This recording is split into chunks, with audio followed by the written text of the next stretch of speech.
2022년 2월 22일 화요일에 여러분들과 함께 다시 말씀을 나누게 되어 참으로 기쁘고 뜻깊게 생각합니다. 오늘 주제가 아주 거대 담론도 아니고 일상 담론도 아니고 조금 특별하고 미묘한 주제를 제가 다룹니다. 거대 담론이라 하기에는 좀 작고 일상 담론이라고 하기에는 특별한 담론을 여러분들과 함께 나누기를 원합니다. 이제 이런 담론을 특별 담론이라고 그러는데 거대 담론과 일상 담론 사이에 있습니다. 그래서 오늘 주제 제목이 철학과 신학의 근거는 무엇인가 이제 이거거든요. 제가 이렇게 좀 뭐라 그래야 되나 어렵게 동양과 서양의 어떤 학문하는 바탕에 대한 교육을 좀 받았어요. 그리고 제가 그런 바탕 위에서 여러 사람들이 사역하는 거나 설교하는 거나 강론하는 걸 보면 참 안타깝다. 이렇게 학문하는 공부하는 기본적인 소양이 갖춰지지 않아서 저분들이 평생 고생을 하는구나 이런 느낌을 금할 수가 없어요. 그렇지만 그분들 다 성인 되셨고 사역자 되셨고 자기의 포지션이 있기 때문에 특별한 계기가 만들어지지 않으면 누가 누구에게 가르쳐 줄 수 있는 상태가 아니에요. 또 그게 올바른 관계가 아니면 이제 갈등과 또 잡음을 일으킬 수 있기 때문에 또 누가 말도 꺼내기 어려운 거고. 근데 저는 제가 가리키는 이 장공모에서는 거침이 없으니까 이제 굉장히 핵심적인 주제를 이제 제가 1강서부터 100강까지 하고 있다. 이제 이것이 책에 들어갈 내용들이라고 이제 말씀을 드렸고, 책의 내용과는 순서는 좀 다르지만 여러분들한테 그걸 나누고 있죠. 이제 철학이라고 했을 때 철학이라는 말을 모르는 사람도 없고 아는 사람도 없어요. 사람들이 철학이라고 생각했을 때 제일 먼저 떠올리는 것은 대학에서 한 학문으로 있는 철학입니다. 근데 이제 이 철학이라는 말에는 그 학문으로서의 철학이라는 말의 뜻도 있고 어떤 한 개인이 갖고 있는 생각 시스템 전체를 통틀어서 철학이라고 부릅니다. 그러니까 어떤 사람이 생각하는 과정, 논리를 따지는 과정, 결정을 내리는 과정 그 자체가 이제 그 사람 나름의 개인의 이름을 붙인 이제 철학이 되는 거죠. 미국 교회에는 오래전서부터 특별한 전통이 있어요. 그래서 목사를 청빙할 때에 그 시스템으로 완전히 이렇게 구비되어 있는 건데 그게 뭐냐면 목사 청빙 광고를 내거나 주변에 얘기를 할 때에 그분의 그 경력서와 함께 필히 요구하는 게 있어요. 그게 뭐냐면 당신의 목회 철학을 혹은 사역 철학을 A4 용지로 최소 더블 스페이스로 해서 5장 이상 그리고 당신이 원하면 뭐 매수에 관련 없이 당신의 목회 철학을 개진해서 보내주세요. 그러나 최소한 5장으로 핵심적인 건 요약해서 보내주고 뭐 그게 100페이지든 50페이지든 되는 건 이제 부록으로 보내주시기 바랍니다. 그러면서 꼭 목회 철학을 봅니다. 근데 우리 한국에서는 목회자를 청빙할 때 설교 녹음 테이프는 혹은 설교 녹화 테이프는 요구하는데 목회 철학을 요구하는 경우가 거의 없어요. 근데 왜 없느냐 하면 우리 교회는 풍성한 교회 내지 사랑의 교회의 제자훈련 철학을 갖고 있는 교회입니다. 당신은 목회 철학을 갖고 오지 마시고 그냥 설교를 잘할 수 있는지 잘 가르쳐 줄 수 있는지 그 실력만 우리한테 보여주면 됩니다. 이제 이런 식이죠. 그래서 그 목회자가 어떤 목회 철학을 갖고 있는지 그 철학이 우리와 맞을 수 있는지를 검토하는 것 자체가 많이 결여되어 있다. 이제 이런 경우고요. 어떤 교회가 교회의 리더십이 교체가 됐어요. 근데 전임자가 굉장히 교회에 유익하지 않은 어떤 결말을 갖고 왔어요. 이제 그런 교회는 목회 철학을 요구합니다. 근데 그 교회가 무탈하게 전임자가 물러난 상황 속에서 목회 철학을 요구하지 않는 건 혹시 전임자와 배치되는 목회 철학을 갖고 있는 사람이 오면 어떨까 하는 두려움이 있는 것 같아요. 근데 하여튼 목회 철학이라는 게 있는 겁니다. 근데 거기서 굉장히 중요한데 여러분이 눈을 돌려야 되는데 그게 뭐냐면 그 왜 목회 신학이라고 그러지 않고 목회 철학이라고 그랬는지 여러분들이 그 용어를 그냥 이렇게 쓰기만 하지 그걸 이렇게 눈여겨 보지를 않거든요. 그러니까 이상하네. 우리는 교회 아니야. 그것도 장로교 전통 아니야. 그렇다면 목회 신학이 뭔지 얘기해 주세요. 그래야지 왜 목회 철학이라고 그러지? 이제 이걸 여러분들이 좀 아셔야 되는데 이제 그런 건 이제 궁금하지 않죠. 근데 그 궁금하지 왜 않느냐? 학문적 소양이 미안해요. 이런 말해서 소양이 부족하면 당연히 의문이 걸려야 될 것이 의문이 안 걸려요. 그러니까 학문적인 훈련이 걸려야지 걸리지. 그러니까 어떤 분이 저한테 질문할 때 보면 그 단어가 신기해서 질문을 하는 거지 그게 어떤 신학적으로 탁 하고 덜컹 걸려서 질문하는 게 아니에요. 신학적으로 이렇게 걸리는 훈련이 돼야 되는데 하여튼 그런 게 좀 약하다 이제 말씀을 드리고 목회 철학이라고 말하는 이유는 이겁니다. 예수님만이 목회 신학을 갖고 있다는 거예요. 근데 모든 사람이 갖고 있는 건 정답이 아닐 수 있기 때문에 목회 철학인 거예요. 정답이 아닐 수 있기 때문에. 이게 정답이면 목회 신학인 겁니다. 그런데 목사들마다 개성대로 다 하잖아요. 여러분들이 예를 들어서 팀 켈러 목사님하고 존 파이퍼 목사님하고 둘을 대비했을 때 두 분 목회 철학이 상당히 다르거든요. 그러니까 이제 이런 우스갯소리가 있어요. 예수님이 웨스트민스터 신학교에 특강을 오셨다. 혹은 컬럼비아 대학교에 신학 특강을 오셨다. 근데 누가 질문을 했다. 예수님, 예수님이 생각하는 목회 스타일에 팀 켈러 목사님이 근접하셨습니까? 존 파이퍼 목사님이 근접하셨습니까? 하고 물어보면 예수님은 뭐라고 대답하실까? 이제 이런 걸 좀 생각해 봐야 돼요. 그래서 여러분들은 그런 거 한 번도 생각 안 해봤기 때문에 표준의 길이 안 열리는 거예요. 표준의 길이.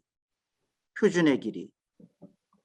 내가 그 김수복 선교사님 유심히 지켜보는데 저분은 내 제자가 되려면 앞으로 몇 년 걸릴지 모르겠어요. 이 잡다의 길에서 떠나질 못해. 그 잡다의 길에서 떠난 사람은 모든 강사에서 은혜 못 받아요. 모든 강사에서 덜컹거리지. 저 양반이 저 얘기했는데 저건 난 소화가 안 되는데 저 양반 저거 말한 대목에서 저거 난 소화가 안 되는데 이게 소화가 안 되는 데가 있어야 되거든요. 근데 여러분은 어떤 강사님이 단상에 올라가도 다 예수님 말씀처럼 들으니까 그게 다 흡수가 돼서 여러분 몸에 기생충도 생기게 만들고 바이러스 들어와서 질병을 일으키기도 하는데 여러분 그거 몰라요. 잡다의 길에 서 있으면 그런 게 있거든요. 그래서 신학적인 소양이 있다는 건 뭐냐면 어떤 것이 탁 하고 걸리는 거예요. 필터링에. 아, 이건 내가 받아야 될 거냐 안 받아야 될 거냐. 아, 이거는 조금 정리가 필요한 것 같은데 이렇게 걸려야 되거든요. 근데 아무것도 걸리지 않는다는 건 소양이 부족한 거예요. 그런 소양이. 근데 이 말은 여러분이 공부를 안 했다는 말을 하려는 게 아니라 학문의 세계에서는 그걸 학문적 소양이라고 부른다. 그 얘기를 하려는 거예요, 지금. 스펙이 길다 짧다를 얘기하는 게 아니고.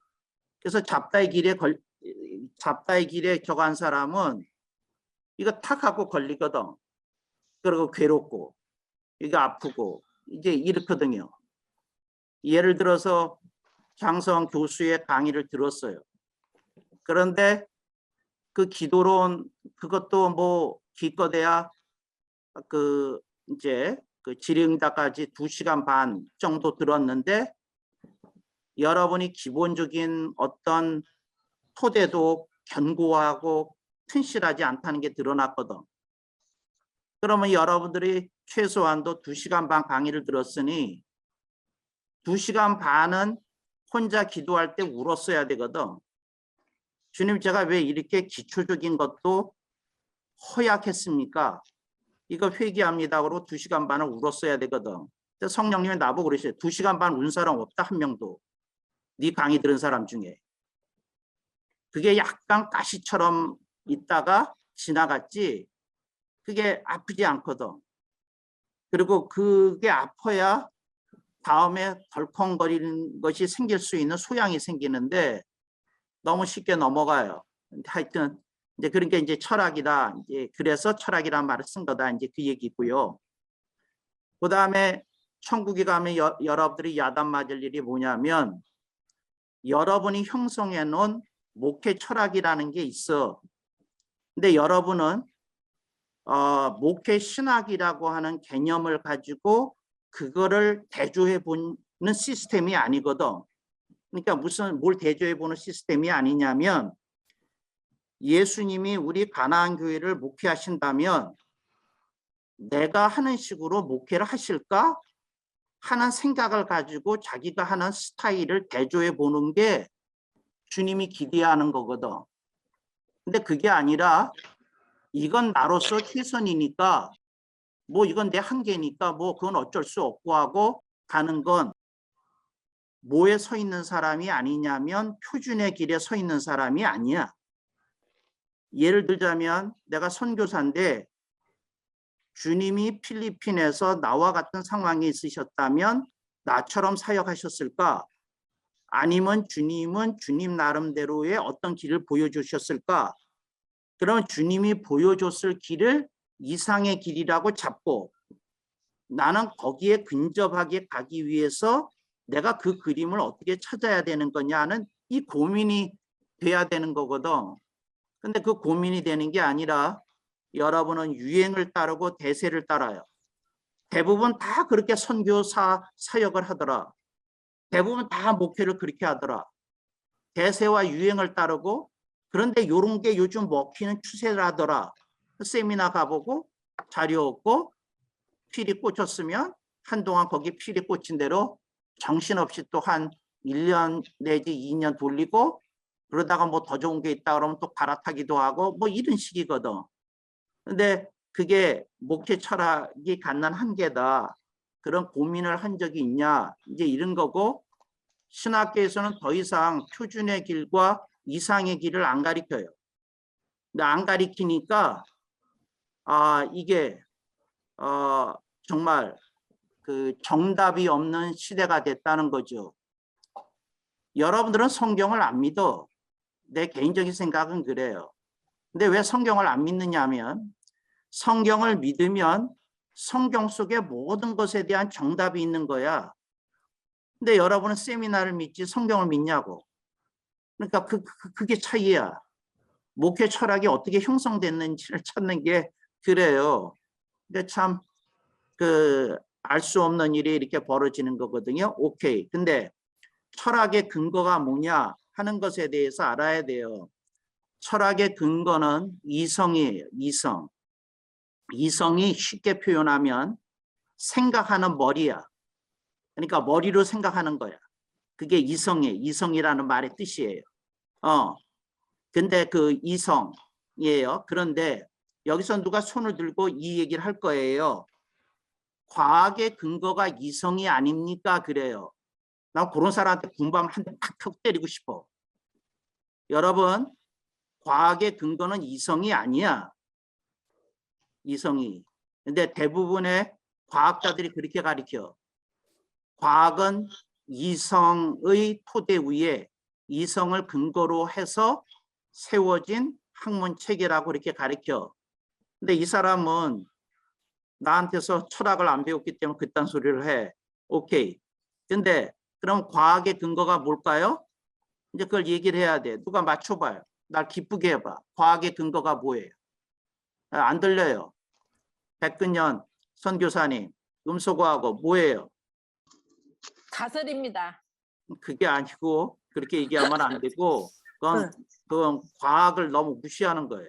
뭐냐면 가설에서 출발했다고 생각합니다. 아니 그렇게 하면 안 되고 과학의 그 근거가 뭐냐고. 과학의 근거가. 그러니까 과학의 근거가 뭐냐면 검증이에요. 검증. 과학은 검증 위에 서 있어. 그래서 튼튼해. 과학은 모든 걸 의심해. 모든 걸 실험으로 확인해야 돼. 그러니까 검증 위에 서 있어요. 과학은. 검증에 서 있어. 그런데 철학은 이성 위에 서 있어요. 그게 뭐냐면 검증 안 해. 히틀러가 이게 독일 게르만 민족이 살 길이다. 자기의 상상력과 자기의 허구를 섞어서 마음껏 주장할 수 있어. 왜? 검증의 대상이 아니고 그건 이성으로부터 나오는 거니까 상상의 나래를 많이 펼 수 있어. 그러니까 어떤 화가가 그림을 제멋대로 그리고 이게 내 그림 철학이에요. 그러면 아무도 뭐라고 말 못해. 그게 본인의 그림 철학이라는데 마음에 들지 않는다. 내 개인적으로 말할 수는 있어도 그건 그림이 아니어가 말하지 못해요. 근데 왜? 그건 이성에서 나온 거기 때문에 그래. 그래서 이건 이성에서 나왔고 저건 어디서 나왔어요? 과학은 검증. 뭐가 근거야? 검증이야. 검증. 그러니까 과학은 실험으로 확인이 되지 않으면 모든 과학자들이 그럴 거라고 인정을 해도 가설로 남아. 그리고 과학자들은 얘기해요. 가설은 가설일 뿐이다. 그건 진리가 아니라는 거죠. 팩트가 아니라는 거예요. 그렇게 얘기해요. 오케이. 그래서 이성에 있는 거야. 그래서 여러분들이 목회를 하면서 목회 철학이 생겼는데 그게 뭐냐면 미안해요. 이게 현실이야. 당신은 이성을 가지고 다른 말로 하면 당신만의 철학을 가지고 교회나 선교 현장에서 사역하고 있어. 그게 현실이야. 당신이 이성을 사용해서 하고 있어. 당신이 판단을 하고 있고 결정을 내리고 있고 그래. 그게 당신이 이성이 하는 일이야. 그게 목회 철학이고 선교 철학이야. 당신의. 이걸 알아야 돼. 오케이. 그런데 그러면 신학의 근거가 뭐냐? 신학의 근거는 여기 계시는 모든 분들이 맞출 것 같은데 뭐죠? 뭐죠? 하나님 말씀. 에? 하나님 말씀. 그렇게 얘기하면 안 되고 그 하나님 말씀보다 조금 높은 걸 얘기해야 돼요. 진 목사님, 뭐죠? 사이먼 진 목사님, 뭐죠? 하나님의 말씀보다 높은 거. 이거 당황스러운 질문이죠. 하나님의 말씀보다 높은 게 있다니까. 예, 뭘까요? 하나님. 지혜. 수고하셨나요? 하나님. 믿음. 예. 진 하나님의 목사님, 존재. 진 목사님은 들리시나? 근데 음소거를 아이고 죄송합니다. 그거 네. 찾느라고. 예. 예. 그 하나님의 말씀보다 높은 거라는 얘기 처음 들어보셨을 거고 하나님의 말씀보다 높은 개념이 뭘까요? 하나님. 존재 자체. 저렇게 살짝 높은 거. 이게 뭐냐면 계시예요. 계시. 뭐라고요? 계시야. 이게 뭐냐면 계시가 없으면 하나님의 말씀이 없어. 그러니까 계시가 있었기 때문에 하나님 말씀이 우리들한테 온 거야. 그게 계시예요. 그래서 신학은 뭐에 근거해요? 계시에 근거해. 조금 길게 얘기할 때 하나님의 계시라고 그래. 근데 그냥 계시 그러면 하나님이 하시는 거니까 우리는 줄여서 계시라고 그래요. 근데 길게 얘기할 때 하나님의 계시야. 그러니까 하나님이 자신의 뜻을 드러내 보이셨어. 그게 하나님의 말씀이야. 오케이. 그런데 잘 봐요. 왜 하나님의 말씀 위에 하나님의 계시가 있냐면 하나님의 뜻을 드러내는 행위는 반드시 말을 통하지 않아도 돼. 빛으로도 말씀하실 수 있어. 하나님이 현존으로 자신의 존재를 드러냄으로도 이렇게 말씀하는 효과를 얻을 수 있어.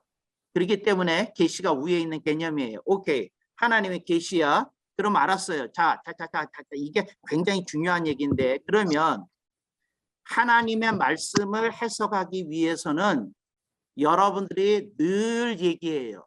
여러분이 아주 습관적으로 아주 무의식적으로 여러분들이 다른 데서 강론할 때 여러분이 상투적으로 그 말이 좋네. 상투적으로 쓰는 말이 있어.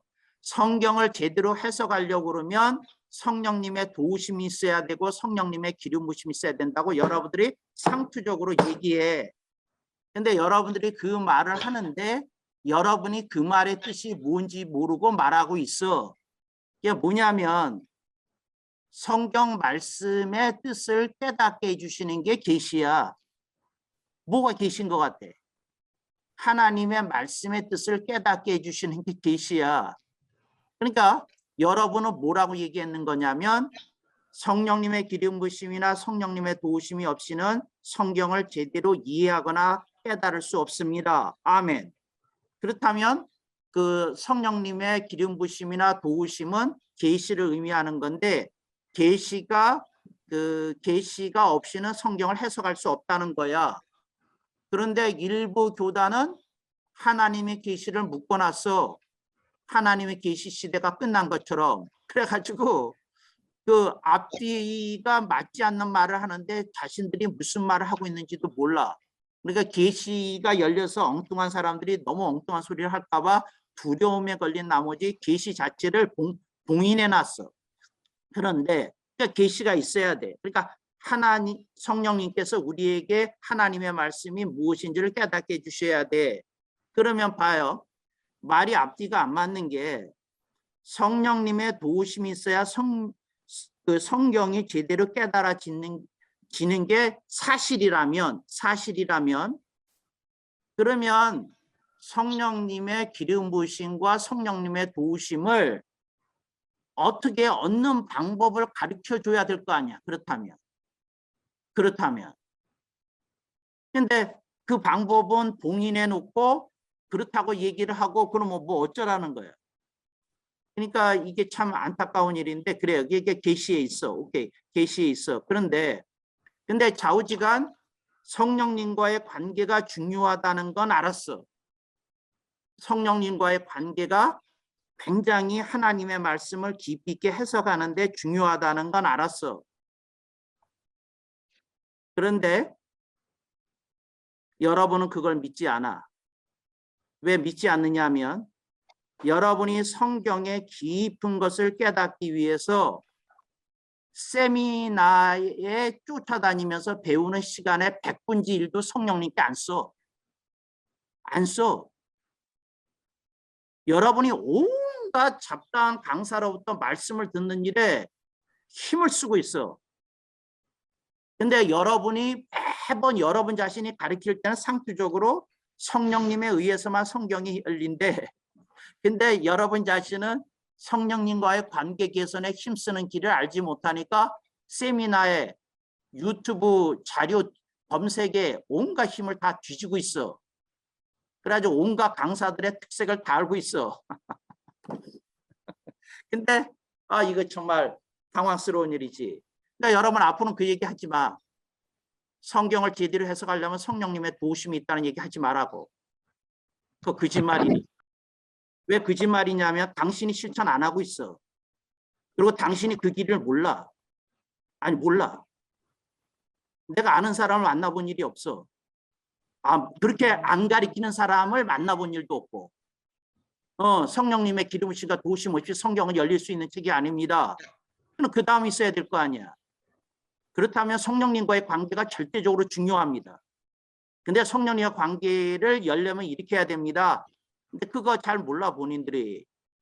그래서 내가 여러분들이 안다고 생각하면 내가 묻겠어요. 성령님과의 관계에서 성령님이 절대적으로 중요하게 생각하는 한 가지가 뭘까?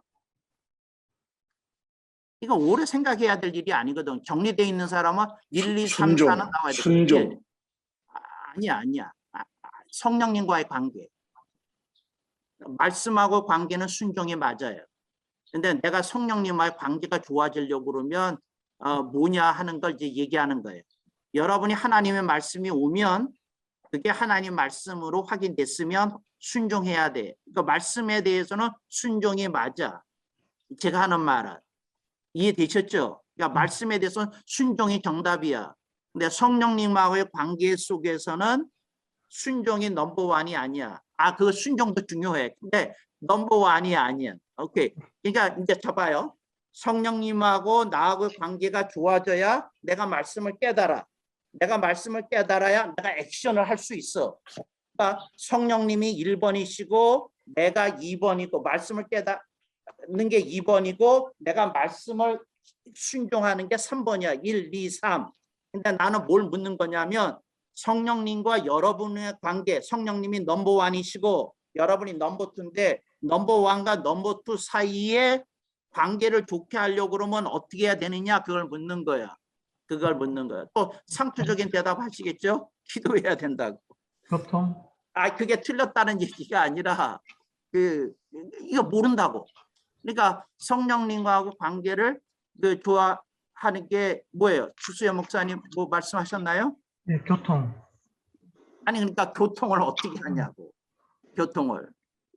그러니까 그 교통인데 네. 그 교통을 어떻게 하냐고. 뭐부터 시작하냐고. 사모해야 돼. 네? 사모하고 갈망해야 되고. 이제 근데 사모하고 갈망 오케이 뭐. 근데 이거 이제 추상적으로 또 나가잖아. 근데 뭐예요? 그러니까 근데 내가 강의 중에 지난 시간에만 얘기한 게 아니라 누차 얘기했어. 성령님하고의 관계가 좋아지려면 이겁니다 하고 얘기를 했어. 그래서 내가 가끔씩 김종태 목사님이 저 양반이 수지자들 자질이 있어. 그래서 내가 가끔씩 저분을 예를 드는데 내가 뭐라고 얘기했냐면 저분이 강의 요약을 잘하는데 가끔씩 중요한 건 빼먹더라. 근데 뭘 빼먹었냐? 성령님과의 관계에서 이것이 가장 중요하다고 장성 교수님 말씀하셨습니다 하는 거 한 줄을 안 넣었거든. 그게 뭐야? 넘버1 뭐야? 친밀감. 그거 아니고 그게 출상적이 아니고 내가 얘기했는데 뭐냐면 다시 내가 정확하게 얘기하면 할 테니까 여러분이 따라해 주세요. 성령님과 성도 따라하세요. 성령님과 성도 내지 사역자와의 관계에서 사역자와의 관계 가장 중요한 것은 가장 중요한 성령님의 성령님 인정입니다. 인정이야 인정. 인정. 여러분의 삶이 성령님께 인정받아야 돼. 넌 내 사람이다. 내가 너한테 명을 내리면 넌 꼭 하더구나. 내가 너한테 뭘 달라고 그러면 주더구나. 내가 너 보고 죽으라 그러면 넌 죽더구나. 성령님께 인정받아야 돼. 인정받아야 돼. 성령님께 인정받아야 돼. 다른 거 다 가리키는 거 거짓이야.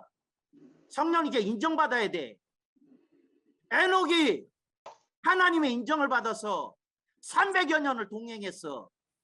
인정이 끊어졌으면 200년 지나서 끊어졌을 거야. 100년 지나서 끊어졌을 거야. 50년 지나서 끊어졌을 거야. 50년 지나서. 여러분들이 놓치고 있는 게 있어. 다윗이 밧세바를 범한 이후에 하나님이 다윗을 대하는 인정이 달라졌어. 근데 여러분 눈에는 내 마음에 합한 자라고 했던 구절만 박혀 있어가지고 그 미묘한 변화를 못 봐. 못 읽어. 못 읽어. 그러니까 어떤 일이 벌어지냐면 하나님과 관계가 멀어졌어. 그래서 말년에 다윗은 정치인이 됐어. 이거 어떤 일을 벌어지냐면 젊음을 회복하겠다고 동료들을 끌어안고 자. 양쪽에. 솔로몬에게 안정된 국권을 확보해 주겠다고 태정처럼 자기의 신복 요압을 죽여. 하나님이 사랑하는 사람 같아? 여러분, 하나님의 인정을 받아야 돼. 무슨 거짓말을 하고 있어. 성령님은 여러분이 30점 인정이 되면 30점만큼 은사를 부어. 41점이면 41점만큼 은사를 부어. 성령님께 인정을 받아야 돼. 아우, 이걸 어떡하냐. 똑같지 않아. 여러분, 대한민국의 성공한 목회자들 다 봐. 노취에 안 걸린 사람이 없어. 한번 봐. 가까이 가서 봐. 냄새 안 나는 그 60대 이상이 있는가. 다 냄새나. 그리고 여러분들이 그래. 우리가 인간적인 허물은 좀 덮어주자고. 그러면서 여러분이 또 굉장히 그럴듯한 말도 해. 우리 가운데 허물 없는 사람이 어디 있느냐고. 그게 성경이야? 그게 성경이야? 60이 되도록 하나님의 은혜를 처먹었으면 거룩하게 살아야지. 나이 7, 80이 돼도 하나님 앞에서 거룩한 품위와 품격을 지켜서 한국교회의 품위와 품격을 지켜줬어야지. 뭔 소리야. 냄새나는 게 인간의 늙은 모습이 정당해? 그럴만해? 뭔 소리야. 내가 어떤 은퇴 목사님 몇 분을 만났어. 근데 그 룸에서 만나긴 했어. 막걸리가 나오더라고. 그러면서 나한테 하시는 말씀이 있어. 은퇴 목사님들이. 당신은 현역이니까 좀 참으래. 우리는 은퇴했으니까 한잔 하겠대. 내가 너 정말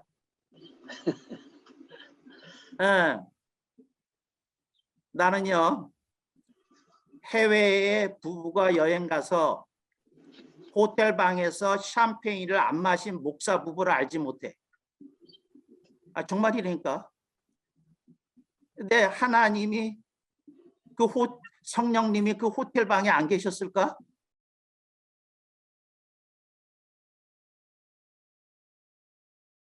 뭔 소리야, 뭔 소리. 누가 누구를 속이려고 그래. 인간이 봐도 냄새가 나는데 성령님이 가까이 하셔? 그건 교회 사이즈야. 교회 사이즈가 하나님과 무슨 상관이 있어? 답답한 일이지. 예레미야한테 주님이 하신 말씀 가운데 이런 맥락이 있어요. 이거 봐요. 이건 내가 의역한 거야. 예레미야야, 파워와 아름다움과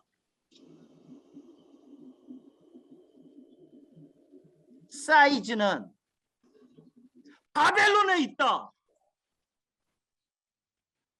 파워하고 아름다움과 사이즈는 바벨론에 있었어.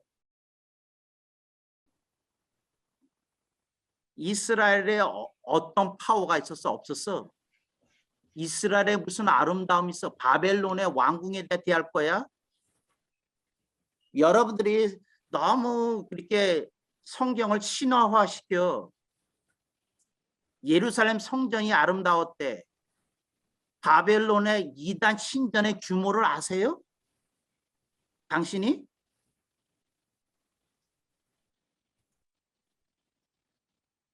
파워와 아름다움과 사이즈가 바벨론에 있었어.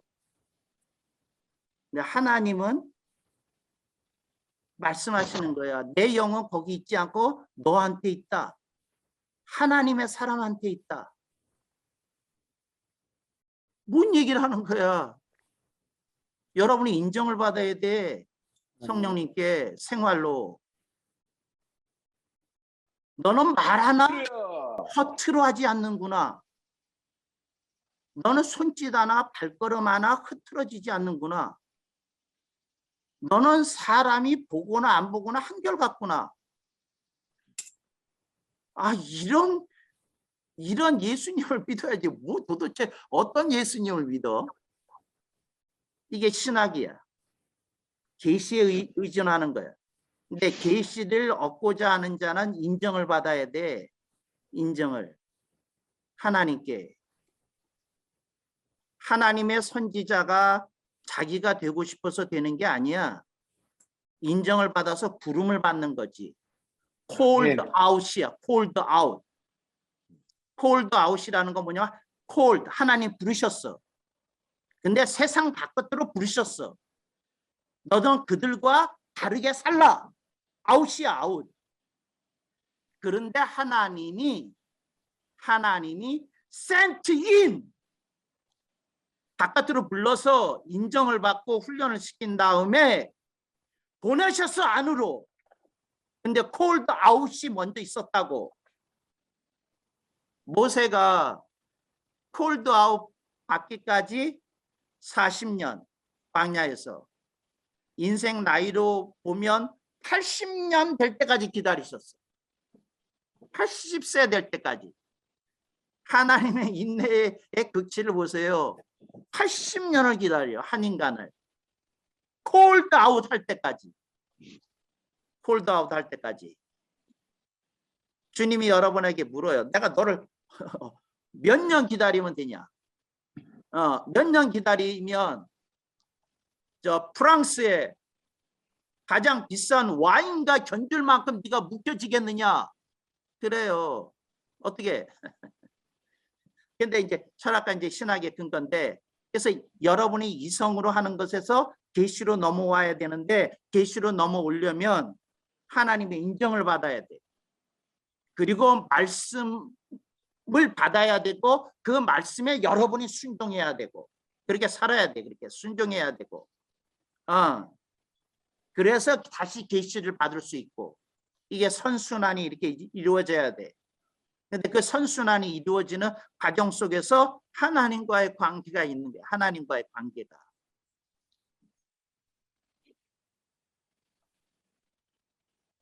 여러분들이 예수님이 들판에서 산상보훈을 선포하신 걸 알아요.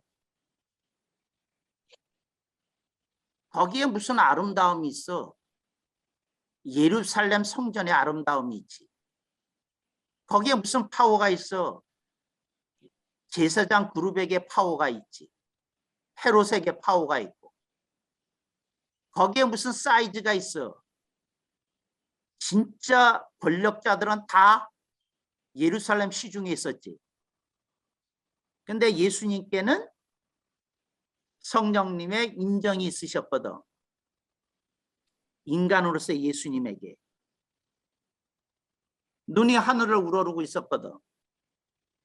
하나님의 말씀을 가슴에 품고 사셨고.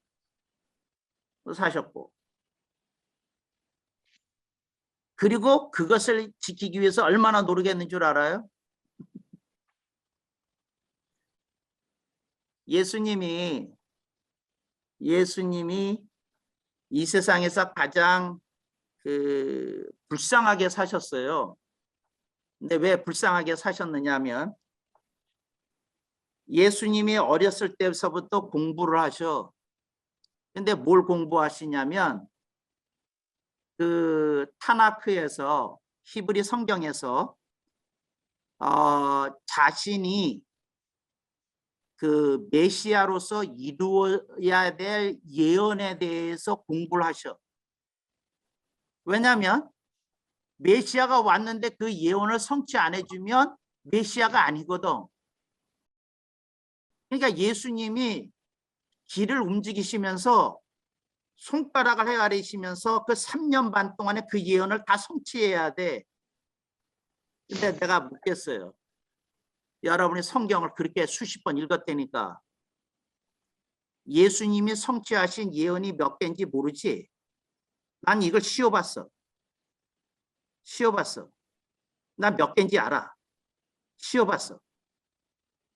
그런데 내가 이걸 보니까 어떤 생각이 드느냐면 이분은 거의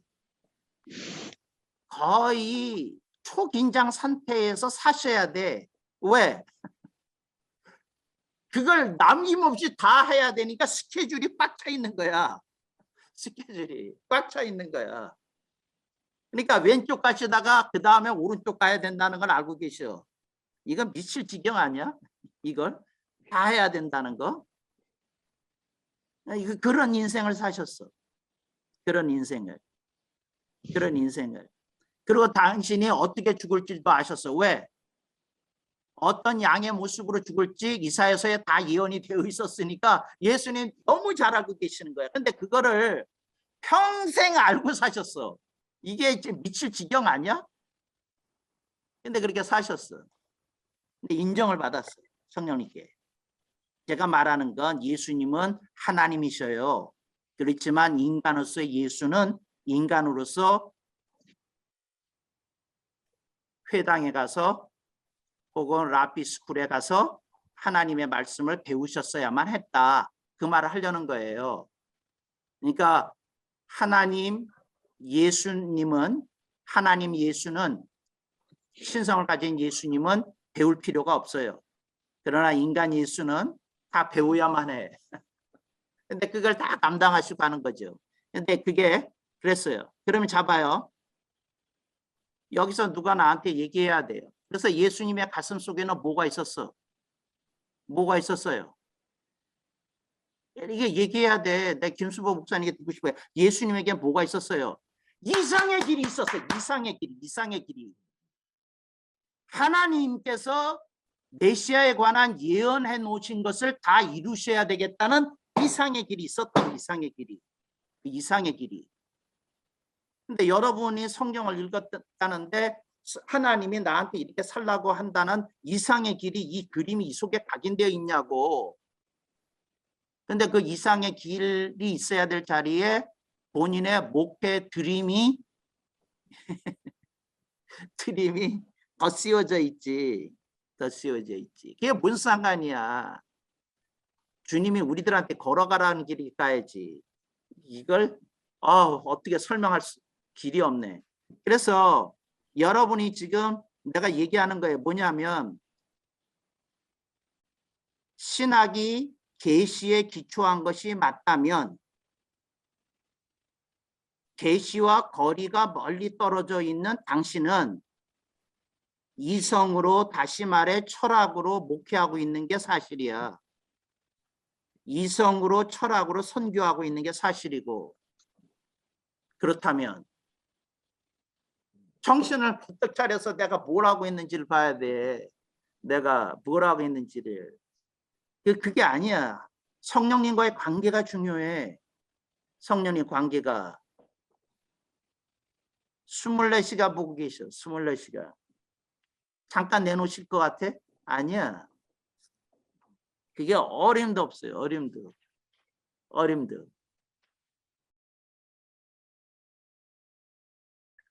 자, 그러면 철학은 검증에 근거한다고 얘기했고 철학은 이성에 근거하기 때문에 이제 여기 철학 속에는 예술도 들어가요.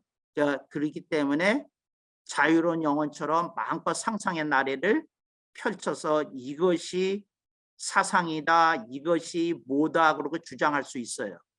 오케이. 근데 신학은 계시로 제한돼. 계시로 제한되는데 그 계시는 누가 우리들에게 전달자 역할을 하시는고 하니 성령님이 하신다는 거지. 근데 그 성령님께서는 여러분의 삶 전체에 관심이 있으시다는 게 장성 교수의 지론인 거고 그런데 이제 은사주의자들은 그게 아니라 어찌 요행 기도 잘해서 영빨 좋은 날 그 성령 체험 한 번 하면 그거 가지고 평생 우려먹을 수 있다고 그렇게 가르치겠지. 근데 난 그게 얘기하는 게 아니라 당신이 정말 계시를 얻으려면 하나님께 인정을 받아야 된다. 이제 그런 희한한 이론을 제시하는 거지. 그게 이론인지 그게 성경이 제시하는 정답인지는 여러분이 검토해야 되는 거고 그 하나님이 이렇게 요구하신 것을 새기면서 가신 것이지. 오케이. 예수님의 제자들이 전부 다 순교했어요. 근데 중요한 게 있어. 왜 순교했을까? 이상의 길을 품은 거야. 예수님이 가신 길을 가겠다. 이거야. 근데 예수님의 길을 가겠다 그러면 죽는 건 자기 십자가를 지고 가는 것밖에 없어. 그게 이상의 길이야. 이상의 길. 그럼 이제 여러분들은 이상의 길은 좀 어려울 것 같아. 디다케는. 그러면 에토스로 내려와. 그럼 에토스로 내려오면 여러분이 생각하는 거야. 효과적인 사역의 길. 여러분이 컴프로마이즈. 타협을 봐. 현실과. 그래서 이상의 길은 주여 내가 생각해도 너무 힘들고 갔사오니 저는 그냥 여기 이 땅에다가 초막 3칸을 짓대. 이쪽으로 내려와. 이렇게 내려와. 그래서 효과적인 사역의 길에 대해서 생각해. 정말이라니까. 근데 그 라인을 본인이 테두리를 본인이 정하고 그렇게 해. 근데 이게 참 무시무시한 길이지. 무시무시한. 근데 하나님이 해주시는 거에 대해서 얘기할 수 있을까? 이제 이런 생각이 드네요.